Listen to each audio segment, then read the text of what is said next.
The shuttle doors hissed open and Mara stepped onto Station Helios with a duffel bag slung over one shoulder and a quiet resolve she had carried all the way from Earth. The air tasted recycled and metallic. The walls hummed with a frequency she couldn't quite name. Around her, cadets from a dozen species moved in streams, their voices a layered buzz of clicks, hums, and syllables that her translator earpiece struggled to parse. She had read the briefing materials 3 times on the journey. She knew the Academy trained the best tactical officers in the Commonwealth. She knew humans were new here. She knew that being new meant being tested. What she didn't know was how quickly the test would come. She followed the signs to the orientation hall, her boots quiet against the polished floor. The ceiling arched high above her, and the light was too white, too clean. She passed a trio of insected cadets with chitinous plating and compound eyes that tracked her as she moved. One of them made a sound like wind through reeds. Another laughed. Mara kept her gaze forward. She had learned early that eye contact could mean a dozen different things depending on the species, and she wasn't ready to gamble on which. The orientation hall was vast and tiered, rows of seating curving in a half-moon around a central platform. Mara chose a seat near the middle, close enough to see but far enough to avoid drawing attention. The room filled slowly. She saw cadets with scales, feathers, fur, skin that shimmered like oil on water. A few glanced her way. Most didn't. She set her bag at her feet and folded her hands in her lap, breathing slowly, letting the noise wash over her. A voice crackled through the hall's speaker system, low and resonant, welcoming them in flawless galactic standard. The orientation officer was a tall, broad-shouldered being with deep blue skin and eyes that glowed faintly in the low light. Mara listened as the officer outlined schedules, expectations, and the Academy's zero-tolerance policy for violence outside sanctioned training. The words blurred together after a while. She was tired. The journey had been long. She wanted a bunk, a shower, and a few hours to orient herself before the real work began. When the session ended, the cadets rose in waves, filing toward the exits. Mara grabbed her bag and joined the flow. The corridors branched in every direction, marked with glyphs she was still learning to read. She followed a cluster of cadets toward the residential wing, keeping her head down, her pace steady. She almost made it. A shadow fell across her path and she stopped. He was tall, easily 3 meters, with a broad chest and limbs like polished stone. His skin was a mottled gray-green, and his eyes were small and dark, set deep beneath a heavy brow. He wore the Academy's standard uniform, but his frame made it look like armor. 2 others flanked him, smaller but no less imposing. The corridor slowed around them. Other cadets turned to watch. Mara met his gaze and said nothing. He tilted his head, his mouth curving in something that might have been a smile. "You're the soft earth girl," he said. His voice was deep and smooth, the kind of voice that carried weight without effort. "I heard there was one coming. Didn't think you'd actually show." Mara tightened her grip on her duffel strap. "I'm here." He laughed, a low rumble that made the air feel heavier. "I see that. Small, though. Fragile. You sure you're in the right place?" He glanced at his companions. One of them, a lean figure with sharp angles and skin like burnished copper, snorted. The other, stocky and covered in coarse fur, said nothing but watched with eyes that never blinked. Mara shifted her weight, keeping her stance loose, her breathing even. She had spent the last year training for this, not just physically but mentally. She knew what bullies looked like.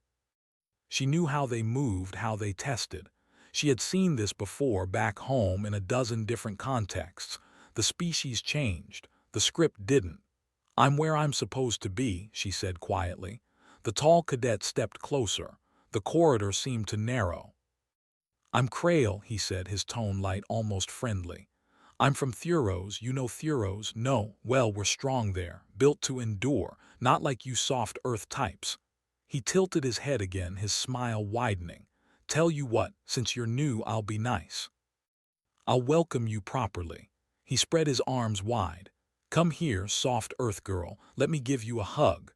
The corridor went silent. Mara's translator buzzed in her ear, parsing the laughter that rippled through the watching cadets. She saw the trap immediately.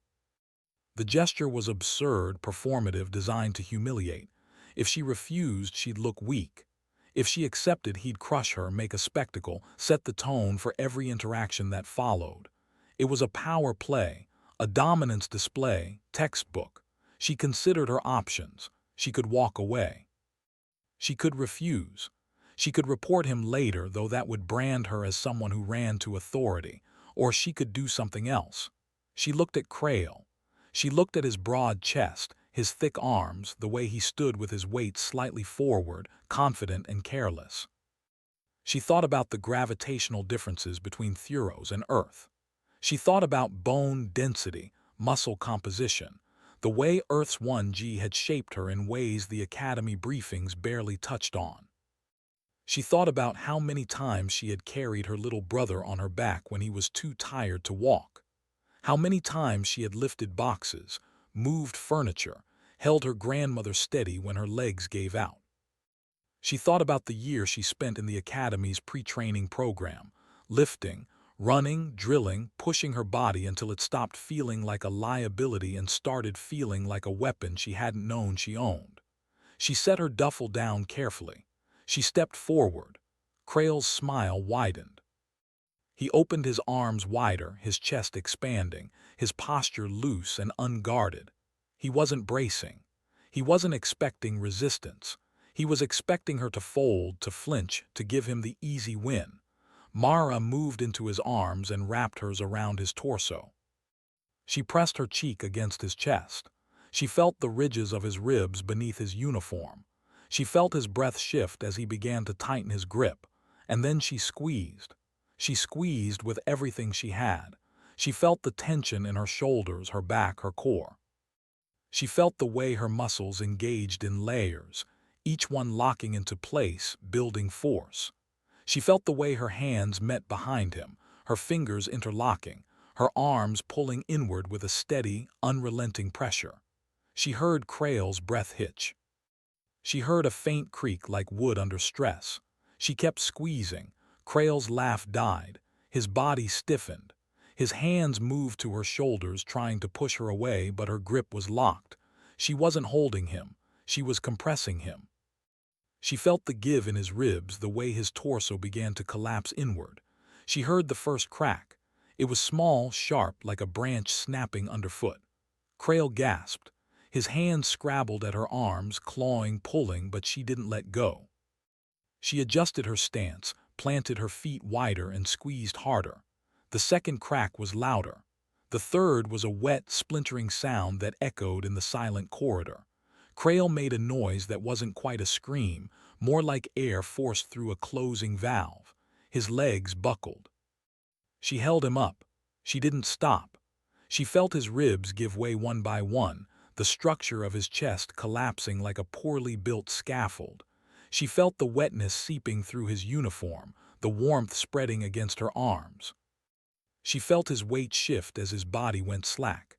She held him there, her arms still locked, her breathing steady, her mind calm and clear. When she finally let go, Krael crumpled to the floor.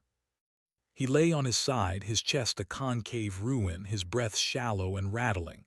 Blood pooled beneath him, dark and thick. His eyes were wide, fixed on nothing.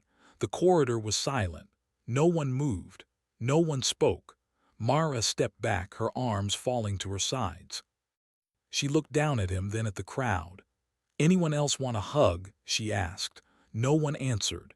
She picked up her duffel, slung it over her shoulder, and walked away. The crowd parted for her. She didn't look back. The residential wing was quieter than the main corridors. Mara found her assigned quarters easily, a small room with a bunk, a desk, and a narrow window overlooking the station's central courtyard. She set her bag on the desk and sat on the edge of the bunk, her hands resting on her knees. They were shaking. She stared at them, at the faint tremor in her fingers, and took a slow breath. She had done what needed to be done. She knew that. She also knew there would be consequences. The Academy had rules. She had broken them, but she had done it in a way that was hard to prosecute. Krael had invited the contact. He had framed it as a gesture of welcome. She had simply responded. It was his miscalculation, not hers. Still, she didn't expect that argument to hold forever. A knock came at the door. Mara stood, crossed the room, and opened it. A cadet stood in the corridor, smaller than Krael but broader, with dark fur and amber eyes that gleamed in the hallway light. The cadet's translator badge identified them as Rensa, a Vakare from the outer systems. "You're the Earth girl," Rensa said. It wasn't a question. "I'm Mara." Rensa nodded slowly. "I saw what happened. You crushed Krael's ribcage. They took him to medical. He's stable, but he won't be walking for a while." Mara said nothing. Rensa's ears twitched. "I'm not here to judge. Krael's been doing that to new cadets since he arrived. He broke a Cillian's arm last term, cracked a Varellan's carapace the term before. No one stopped him. No one reported him. He was too strong, too connected. You stopped him." Mara leaned against the doorframe. "Is there a point to this?" Rensa's mouth curved in what might have been a smile. "The point is, you made an impression. Some cadets are scared, some are impressed, some are both. You're going to have attention now, good and bad. You need to be ready for that." Mara crossed her arms. "I didn't come here for attention." "Then why did you come?" Mara thought about the question. She thought about the years of watching the Commonwealth ships pass overhead, the nights spent reading about the academy, the quiet determination that had carried her through every obstacle. She thought about the way the recruiter had looked at her when she applied, the skepticism in his eyes, the way he had asked her 3 times if she understood what she was getting into. "I came because I want to be here," she said simply. Rensa studied her for a moment, then nodded. "Good, hold on to that, you're going to need it." They turned to leave, then paused. "One more thing, the instructors know what happened. They're reviewing the footage. If you get called in, don't lie. Tell them exactly what happened and why." Mara nodded. "I will." Rensa left. Mara closed the door and returned to the bunk. She lay down, staring at the ceiling, and let the adrenaline drain out of her body. Her hands stopped shaking. Her breathing slowed. She thought about Krael's face, the way his confidence had crumbled, the way his body had given out. She didn't feel guilty. She felt calm. She had done what needed to be done. She had set a boundary. She had survived the first test. She closed her eyes and slept. The next morning, Mara was summoned to the commandant's office. She walked there alone, moving through corridors that felt different in the daylight. Cadets turned to watch her pass. Some nodded. Some looked away. One, a tall figure with iridescent scales, stepped aside and let her pass without a word. She didn't acknowledge any of them. She kept her pace steady, her gaze forward. The commandant's office was on the upper tier, overlooking the station's main training arena. The door was unmarked. Mara knocked once and waited. "Enter," a voice said. She stepped inside. The office was sparse, dominated by a wide desk and a wall of displays showing live feeds from across the station.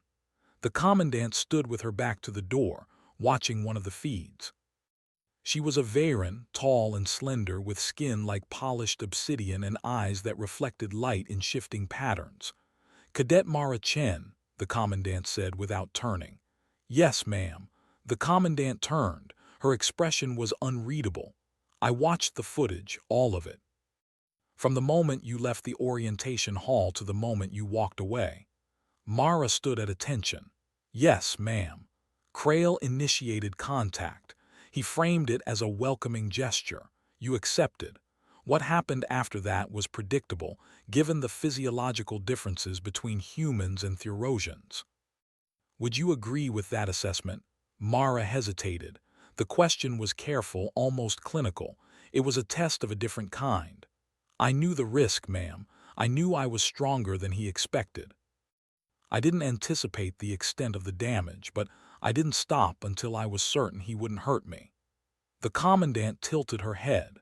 "And if I told you that Krael is a second-generation cadet with connections to the Theurosian diplomatic corps?" that his family has already filed a formal complaint, that your actions could complicate Commonwealth relations with an entire planet. Mara's stomach tightened. She kept her voice steady. With respect, ma'am, Krael used his size and his status to intimidate and harm other cadets. He broke bones. He injured people. I defended myself within the rules he set. If that complicates things, it's because the system let him operate unchecked. The commandant's eyes flickered. For a moment, Mara thought she saw something like approval. Then the commandant turned back to the displays. You're right. Krael was a problem. We knew it. We documented it. We waited for someone to push back. You were not the cadet I expected to do so. Mara said nothing. The commandant continued. You will not be disciplined. Krael will be. He'll recover and he'll be reassigned to a non-combat track. His family will protest. They'll lose. You, however, will face a different challenge. You've established yourself as someone willing to act decisively. That will attract allies and enemies in equal measure. You will need to navigate that carefully. I understand, ma'am. The commandant turned again, meeting Mara's gaze. I hope you do. Dismissed. Mara saluted and left. The corridor outside felt lighter, less oppressive. She walked back to her quarters, her mind turning over the conversation. The commandant had called her decisive. That was one word for it. There were others, dangerous, unpredictable, strong. She didn't know which one would stick. The days that followed fell into a rhythm. Mara attended classes, drills, and tactical simulations. She learned the names of her instructors, the quirks of the equipment, the unspoken hierarchies that governed cadet interactions. She made no effort to socialize, but she didn't avoid it either. She answered questions when asked. She helped when needed. She kept her distance otherwise. Rensa became a quiet presence in her orbit, not quite a friend but not a stranger either. They ate together sometimes, in the station's main dining hall, a vast space filled with cadets from every corner of the Commonwealth. Rensa talked about their homeworld, a cold planet with vast forests and long winters. Mara listened. She didn't share much about Earth. The questions always felt too big, too complicated. One evening, as they sat at a corner table, Rensa leaned back and studied Mara with those amber eyes. You're different than the others. Mara glanced up from her meal. How so? You don't try to prove anything. Most new cadets come in swinging. They want to show they belong. You just exist. Like you've already decided you belong and everyone else can figure it out on their own. Mara set down her fork. Is that a compliment? Rensa's ears twitched. It's an observation. People respect it or they resent it. Depends on the person. Mara looked around the hall. She saw clusters of cadets grouped by species, by training track, by some invisible logic she hadn't yet decoded. She saw a few watching her.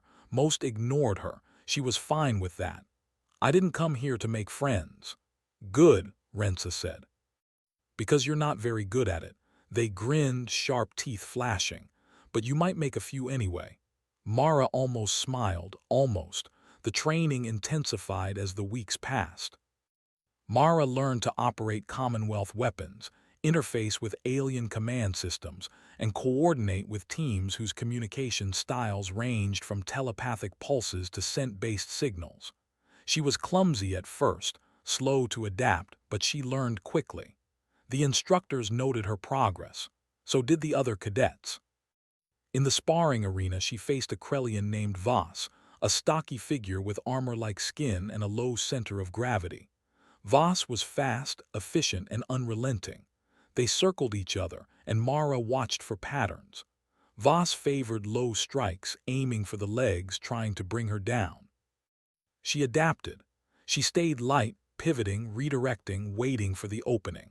When it came, she moved in close, used her leverage, and brought Voss down with a controlled throw that left them stunned and impressed. Voss stood, dusted themselves off, and offered a hand. You fight like you're carrying weight no one else sees. Mara took the hand. Everyone's carrying something. Voss nodded and walked away.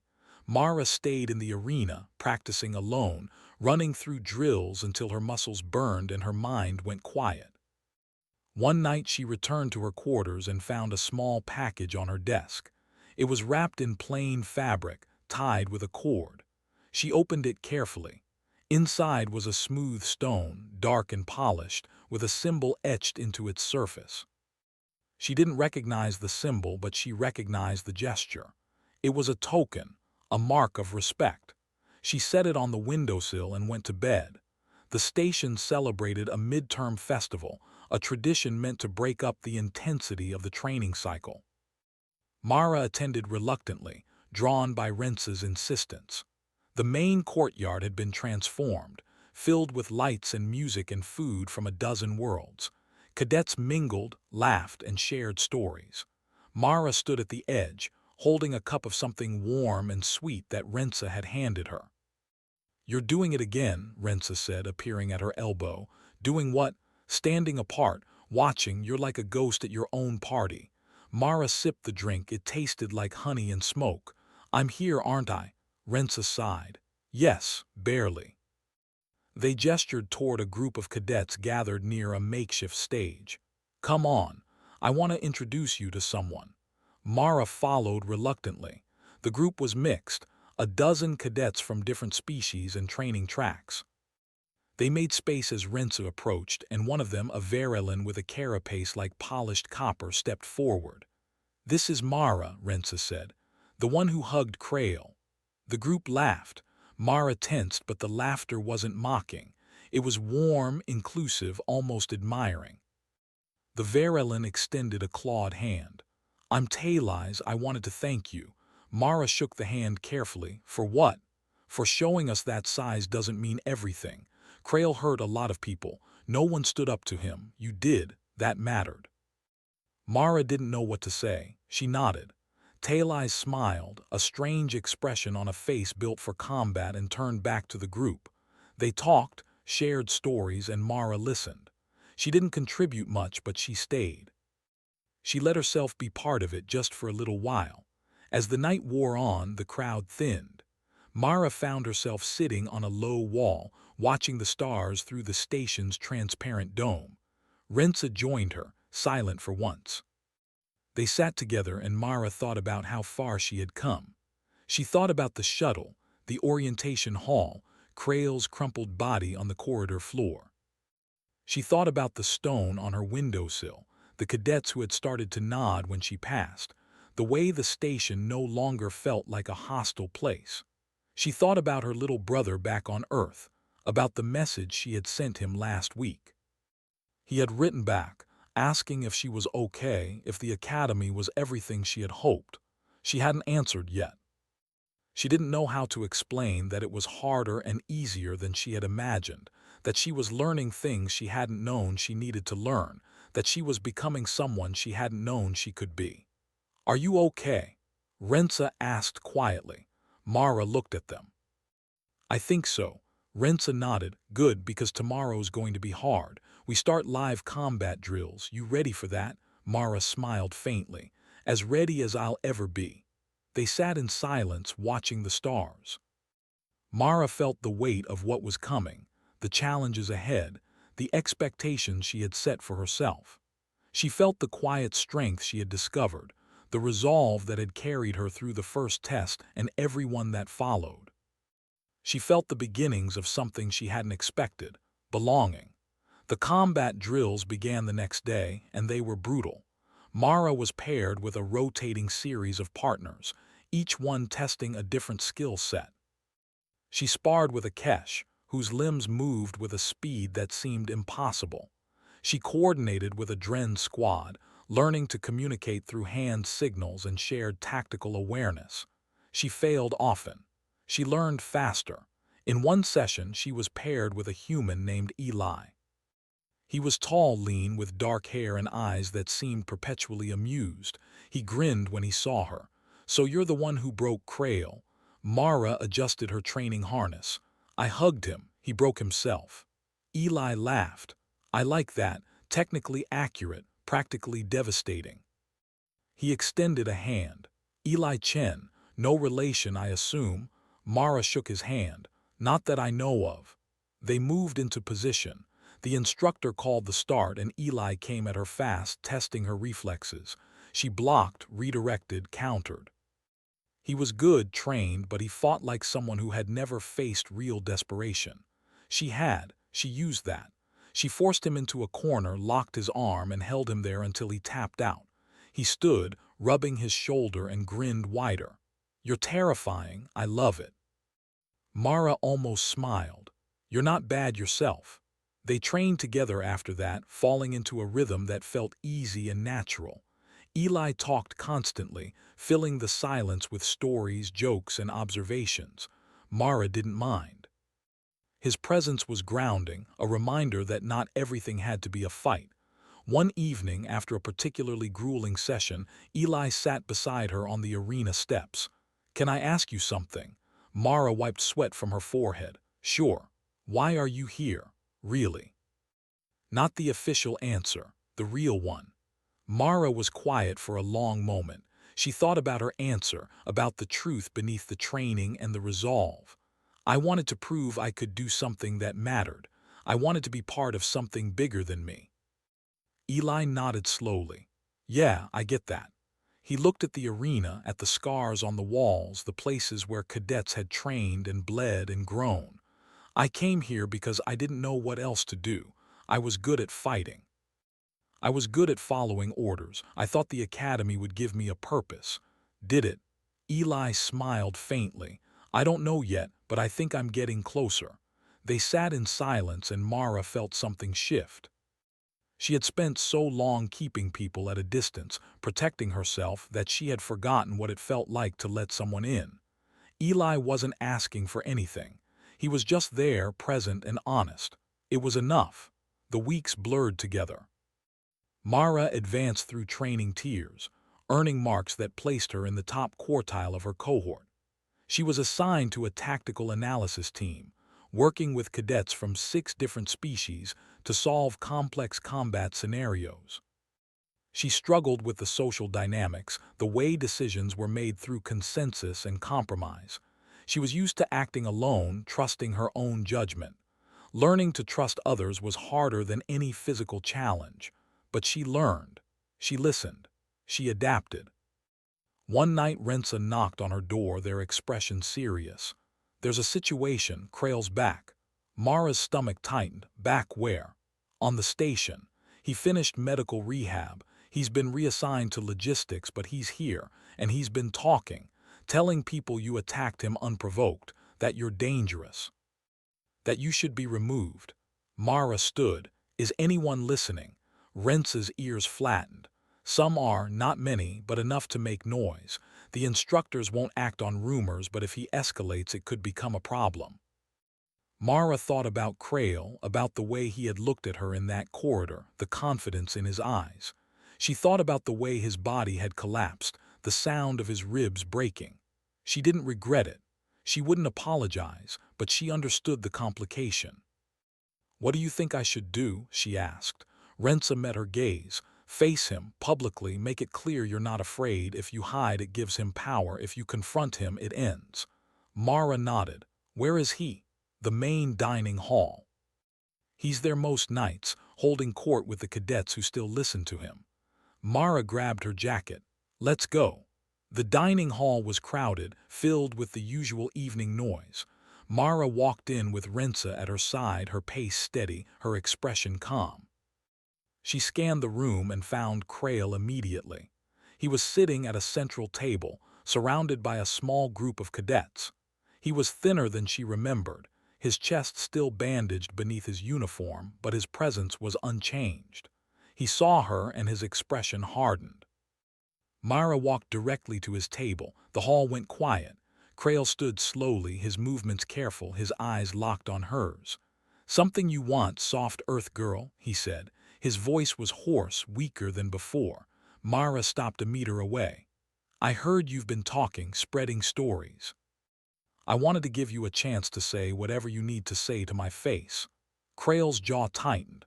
"You broke half my ribs, you nearly killed me. You invited the contact. You framed it as a gesture of welcome. I accepted." What happened after that was your miscalculation, not mine. Krael's hands curled into fists. You think you can just walk around like nothing happened. You think you're safe. Mara's gaze didn't waver.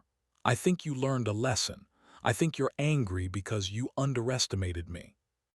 I think you're here because you want to reclaim something you lost, but you're not going to get it by talking. You're not going to get it by threatening me. You're not going to get it at all. Krael took a step forward. Mara didn't move. The tension in the hall thickened. Rensa shifted beside her, ready to intervene, but Mara raised a hand, stopping them. If you want to try again, Mara said quietly, I'm right here. But this time you'll know exactly what you're getting into, and so will everyone watching. Krael stared at her. His breathing was ragged, his fists shaking. The hall held its breath. And then, slowly, Krael stepped back. He looked around the hall at the watching cadets and his expression crumpled. He turned and walked away, his steps uneven, his shoulders hunched. Mara watched him go. The hall erupted into murmurs, whispers, the sound of collective release. She turned and walked back to her table, sitting down as if nothing had happened. Rensa sat beside her, their eyes wide. That was, Rensa trailed off. Necessary, Mara said quietly. Rensa nodded. Yeah, it was. The rest of the term passed without incident. Krael kept his distance. The rumors faded. Mara's reputation solidified, not as a bully or a threat, but as someone who set boundaries and enforced them. She became a reference point, a name cadets invoked when they needed courage. In the final weeks, Mara led her tactical team through a simulation that had broken every previous cohort. It involved coordinating ground and orbital assets, managing resources under fire, and making split-second decisions with incomplete information. Her team argued, debated, and nearly fractured under the pressure. But Mara held them together. She listened to every voice, found the threads of agreement, and built a plan that played to each cadet's strengths. They won. Not perfectly, but decisively. The instructors praised their cohesion, their adaptability. Mara accepted the praise quietly and returned to her quarters alone. That night she sat by the window, holding the stone Taileyes had given her. She thought about the journey that had brought her here, the tests she had faced, the person she had become. She thought about her brother's latest message, asking when she'd be home for a visit. She thought about the answer she would send, about the way she would describe this place, these people, this version of herself. She thought about Krael, about the way he had walked away, defeated but alive. She thought about the choice she had made in that corridor, the decision to act, to protect herself, to refuse to be diminished. She thought about the cost of that choice, the attention, the scrutiny, the responsibility that came with being seen. She thought about whether it had been worth it. The answer came easily. Yes. Graduation approached, and with it, the assignments that would shape the next phase of their careers. Mara was offered a position on a reconnaissance frigate, a small, fast ship that operated at the edge of Commonwealth space. It was exactly what she had hoped for. She accepted immediately. On the last night, the cadets gathered in the courtyard for a final ceremony. Mara stood with her cohort, listening as the commandant spoke about duty, sacrifice, and the bonds forged in training. When the ceremony ended, cadets scattered, saying goodbyes, making promises. Mara found Eli, Rensa, and Taileyes near the edge of the crowd. So this is it, Eli said, grinning. We're real officers now. Taileyes clicked their mandibles. Speak for yourself, I'm still terrified. Rensa nudged Mara's shoulder. What about you? You scared? Mara looked at them, at the faces that had become familiar, the voices that had become part of her daily rhythm. She thought about the person she had been when she arrived, small and uncertain, and the person she was now, still small but no longer uncertain. No, she said, I'm ready. Eli raised a cup, to being ready. And to the soft earth girl who crushed a bully with a hug. They laughed and Mara joined them. They drank and she felt the warmth of the moment, the quiet joy of being part of something. She knew this was the last time they would all be together like this. She knew the galaxy was vast and their paths would diverge, but she also knew this moment would stay with her, a marker of where she had been and what she had survived. As the night wore on, Mara slipped away from the crowd and returned to her quarters. She packed her belongings, tucking the stone into her duffel beside everything else. She stood by the window one last time, looking out at the station, the stars, the infinite expanse beyond. She thought about the shuttle that would take her to her new assignment. She thought about the crew she would meet, the missions she would fly, the challenges that waited. She thought about the hug that had started everything, the moment that had defined her first days here. She smiled faintly and turned away. The next morning, Mara boarded the shuttle with her duffel and a quiet determination. The academy fell away behind her, shrinking into the distance until it was just another point of light among many. She leaned back in her seat, closed her eyes, and let the journey carry her forward. She was ready for whatever came next.